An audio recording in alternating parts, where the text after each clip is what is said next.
آزاد بول انڈیا میں آپ سبھی کا خیر مقدم ہے. آپ کے ساتھ میں عادل خان آزاد. حماس کے پولیٹیکل چیف اسماعیل ہانیہ کا ایک نجی طور پر بہت بڑا نقصان ہوا ہے. آپ کو پتا ہے کہ اس سے پہلے ان کے بیٹے مارے گئے تھے، لیکن آج جو نقصان ہوا ہے وہ انہیں ہلا دینے والا ہے. اس خبر کے بارے میں آپ کو بتاؤں گا، لیکن اس سے پہلے یہ ضرور بتاؤں گا کہ حماس کے ہاتھ میں چائنا کا ایک برہماسٹر آ گیا ہے، جس کا انہوں نے پہلی بار استعمال کر کے اسرائیل کی فوج کو چونکا ڈالا ہے، نقصان بھی کیا ہے. اور یہ واقعی میں بڑا گھاتک، بڑا خطرناک ہتھیار ہے جو حماس نے پہلی مرتبہ، یا حماس کی ملٹری ونگ القسام بریگیڈ نے پہلی مرتبہ استعمال کیا ہے غزہ کی اس جنگ میں. اس کے علاوہ میں آپ کو یہ دکھاؤں گا کہ جارڈن کی ایڈ کس راستے سے پہنچ رہی ہے غزہ، اور اس پر سوال اٹھ رہے ہیں. ساتھ ہی ترکی آخرکار اپنی فورس کہاں بھیجا ہے، جس کی تصویریں سامنے آئی ہیں. کئی اہم خبریں کہ ڈیفنس منسٹر یوآو گیلنٹ نے امریکہ میں کس سے ملاقات کی اور کس بات پر تذکرہ ہوا ہے، کیا انہیں آشواسن ملا ہے، سب کے بارے میں بات کریں گے ایک ایک کر کے. آخر تک اس ویڈیو کو دیکھیے، بڑی اہم خبریں، کٹ ٹو کٹ، کسی ایک خبر پر ویڈیو نہیں، کئی خبروں کا گلدستہ ہے.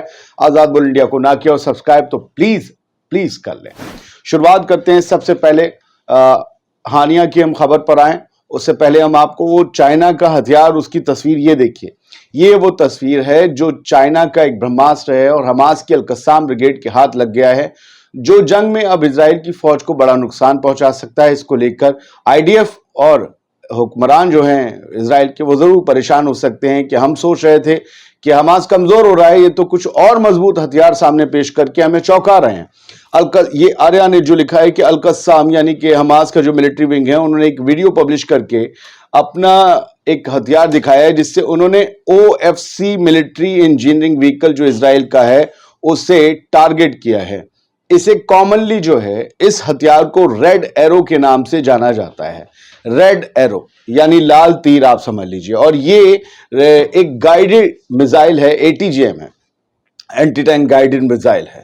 یہ یوں جائے گی، لہرائے گی، کہیں سے بھی لہرائے گی، ادھر سے جائے گی، فلاں محلے سے، فلاں چوک سے، لیکن جا کر سیدھے گھنٹہ گھر پر لگے گی، کیونکہ جو ٹارگٹ دیا ہے وہ گھنٹہ گھر کا دیا ہوا ہے.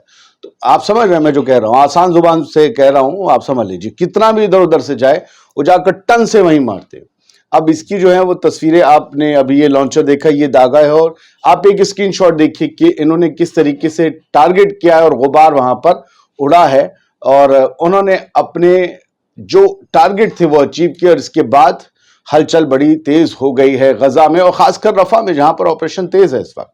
چلیے بڑھتے ہیں آگے، کچھ اور دکھاتا ہوں. تو القسام بریگیڈ اور IDF کے بیچ رفح میں بہت تیز جنگ چل رہی ہے، اور وہاں پر اس ریڈ ایرو کا استعمال کیا گیا ہے. جان ایلمر نے اس کے بارے میں لکھا ہے.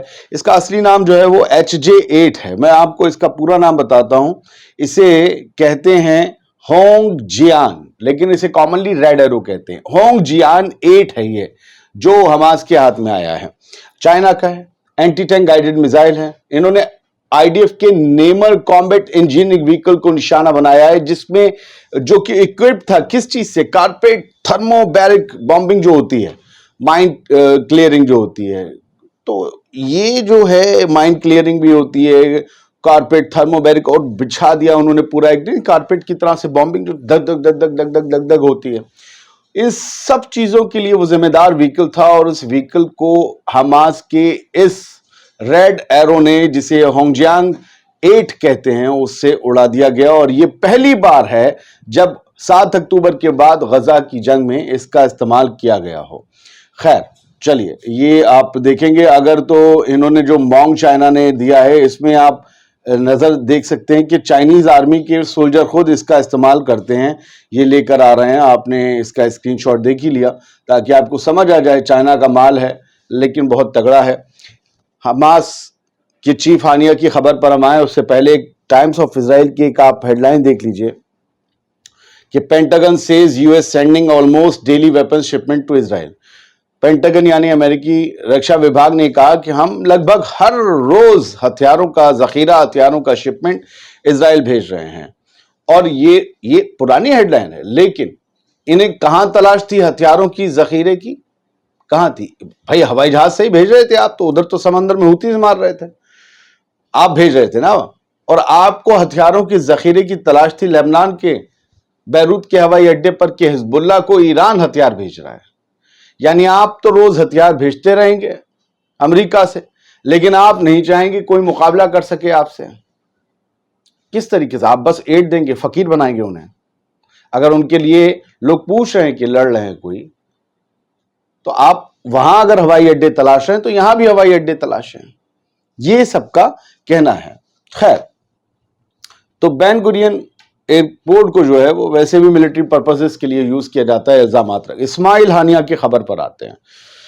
اسماعیل ہانیہ کے بارے میں یہ خبر ہے، اور اینادولو انگلش جو ترکی کی نیوز ایجنسی ہے سب سے بڑی، ان میں شمار ہے. انہوں نے بتایا کہ اسماعیل ہانیہ کے خاندان کی، ان کی فیملی کے 10 لوگ مارے گئے ہیں. 10 لوگ مارے گئے ہیں، اور ان میں ان کی ایک بہن بھی شامل ہے جن سے وہ بے انتہا محبت کرتے تھے، اسماعیل ہانیہ کی. اور یہ جسٹ بریک ہوئی خبر تو میں آپ کو دے رہا ہوں. 10 لوگ مارے گئے ہیں اسماعیل ہانیہ کے پریوار کے، اور ان کی بہن ماری گئی ہیں. اسرائیل کے ایئر اسٹرائک میں یہ سارے لوگ اس دنیا سے رخصت ہو گئے. ویسٹرن غزہ میں ان سب پر یہ حملہ ہوا ہے اسرائیل کی ایئر فورس کا. اب آپ سوچئے، میں آپ کو ایک خبر بتاتا ہوں. آپ کو برازیل کے راشٹرپتی یاد ہے مسٹر لولا کی کتنی جے جے کار ہوئی تھی، ایسی تیسی مار دی اسرائیل کو، یہ کہہ دیا وہ کہہ دیا، رشتے ختم وغیرہ. اب ذرا ایک اور خبر سنیے. آپ جو دکھتا ہے، جو بولا جاتا ہے اور جو ہوتا ہے اس میں فرق ہے. کچھ نیوز نیٹ ورک نے خبر دی ہے کہ رائٹرز نے اس بارے میں خبر چھاپی ہے کہ یو ایس نے برازیل کی فیڈرل پولیس کو الرٹ کیا ایک فلسطینی آدمی کے بارے میں جو کہ ساؤتھ امریکن کنٹری یعنی اس برازیل میں سفر کر رہا تھا، جا رہا تھا، کہ اور اس کے بارے میں بتایا کہ یہ ایک حماس کا آپریٹو ہے. سوچئے، ویسے وہ لولا کھڑے ہوئے تھے حماس کے ساتھ، فلسطینیوں کے ساتھ. اب برازیلین پولیس نے کیا کیا؟ انہوں نے اس بندے کو، اس کی پریگننٹ وائف، اس کے بیٹے، اس کی ساس، ان سب کے ساتھ ڈیپورٹ کر دیا قطر کے لیے. برازیل میں گھسنے نہیں دیا اندر، انہیں ڈیپورٹ کر دیا قطر، برازیل میں نہیں رہنے دیا. ورنہ لولا فلسطینیوں کے ساتھ تھے، لیکن انہیں امریکہ بھی کوئی کہہ دے حماس کا آپریٹو ہے تو پورے خاندان کو باہر کر دیتے ہیں. خبر کے کئی رخ ہوتے ہیں، یہ بتا بھی دینا ضروری ہے. سیکریٹری اینٹنی بلنکن ہے، ودیش سچیو یعنی ودیش منتری یونائٹڈ اسٹیٹس آف امریکہ کے.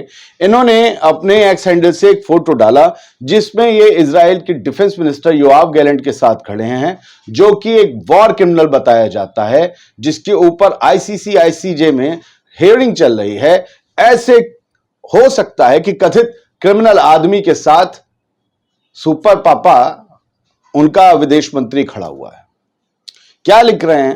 کیونکہ یہ یوآف گیلنٹ ایک ڈیلیگیشن کے ساتھ امریکہ گئے ہیں، بات کرنے گئے ہیں. بھائی ہمیں ہتھیار چاہیے، ہماری مدد کرو، حزب اللہ سے بھی ہمیں لڑنا ہے، غزہ میں تو ہم لڑ نہیں پا رہے ہیں صحیح سے. تو میٹ ود، یہ اینٹنی بلنکن تصویر شیئر کرتے ہوئے لکھتے ہیں، met with Israeli defence minister Gallant today to discuss efforts to achieve a ceasefire in Gaza, کہ غزہ میں سیز فائر حاصل کرنے کے لیے، سیز فائر تک پہنچنے کے لیے ہم نے آج ملاقات کی یوآف گیلنٹ کے ساتھ، ان سے بات چیت کی. اینڈ ریلیز آل ریمیننگ، اور سارے ہوسٹیجز کی ریلیز کے لیے، ان کی آزادی کے، ان کی رہائی کے لیے بات چیت کی. اور جب غزہ میں جنگ ختم ہو جائے گی تو پھر غزہ کا نظام کس کے ہاتھ ہوگا، غزہ میں کیا ہوگا، اس سب کو لے کر ڈسکس. غزہ میں کیا ہوگا اس کو یہ طے کرے گا یوآف گیلنٹ. اب بولو، آپ فوج نکالو. 37,000 بے گناہ مار دیے گئے. مان لیا آپ حماس کو ٹیررسٹ، کرمنل کچھ مانتے ہیں، میں کہتا ہوں میں فائٹرز کو ہمیشہ عام لوگوں سے الگ رکھتا ہوں. فلسطینی، عام فلسطینی ہمیشہ تھے، ہمیشہ رہیں گے. آج جو لڑ رہے ہیں ان کے علاوہ کل کوئی انہیں ریپلیس کر سکتا ہے، لیکن عام فلسطینیوں کو نہیں. آپ کے فوجی میں نہیں گنتا کتنے مارے گئے، میں حماس کے فائٹرز نہیں گنتا کتنے مارے گئے. لیکن اگر مان لیا جائے موٹے موٹے 35,000 لوگ تو مار ہی دیے، جن کے ساتھ آپ کھڑے ہوئے ہیں ان کے ڈائریکشن پر، ان میں بھی سب سے زیادہ عورتیں اور بچے. آپ ایسے آدمی کے ساتھ کھڑے ہوں گے؟ آپ حماس کو ہی ٹیررسٹ مانتے ہیں، یا فلسطین کے ہر بندے کو، ایک معصوم دودھ پینے والے، ڈائپر باندھنے والے بچے کو، عورت کو ٹیررسٹ مانتے ہیں؟ نہیں نا. آپ کیسے اس کے ساتھ کھڑے ہو سکتے ہیں؟ آپ اس لیے کھڑے ہو سکتے ہیں کیونکہ عراق اور افغانستان اور لیبیا، سیریا، سب جگہ آپ نے بھی خود یہی کیا ہے. امید کرتے ہیں یہ خبروں کا گلدستہ آپ کو پسند آیا ہوگا، اور کوشش کریں گے ہم کہ آپ کے لیے اور ٹرانسپیرنسی کے ساتھ خبریں لے کر آئیں۔ سلامت رہیے، خوش رہیے۔